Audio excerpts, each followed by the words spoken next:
আপনারা হয়তো ভাবছেন সারিবদ্ধভাবে মোটরসাইকেল রাখার দৃশ্য দেখে এটা মোটর বিক্রির হাট। আসলে এটা মোটর বিক্রির হাট নয়। এই চিত্র প্রতিদিনই দেখা যায় ঢাকার দোহার উপজেলার দোহার ফিলিং স্টেশনের সামনে গেলেই।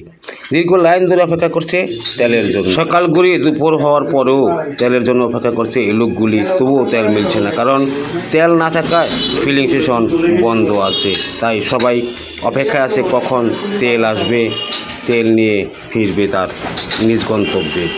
এই চিত্র শুধু ঢাকার দোহারেই দেখা যায় না।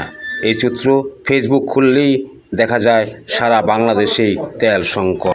ইরান ইসরায়েল সংঘাতের পর থেকেই বাংলাদেশ সহ সারা বিশ্বের উন্নত রাষ্ট্রগুলোর মাঝেও দেখা যায় এইসব চিত্র। তবে আগের মতো অহরহ তেল মিলছে না কোনো বাইকার বা গাড়ি চালকদের।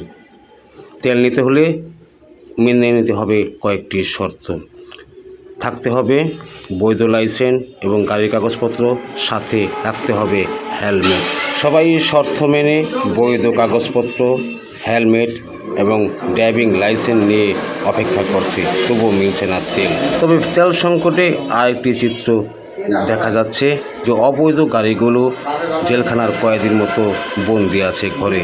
তারা আর বাইরে বের করতে পারছে না তাদের প্রিয় বাইকটিকে। কারণ রাস্তায় বেরোলেই তেলের জন্য অপেক্ষা করলেই দেখাতে হবে গাড়ির বৈধ কাগজপত্র, হেলমেট এবং ড্রাইভিং লাইসেন্স। তবে তেল সংকটের কারণে ঢাকার দোহারে কমে গেছে মোটর সাইকেল দুর্ঘটনা।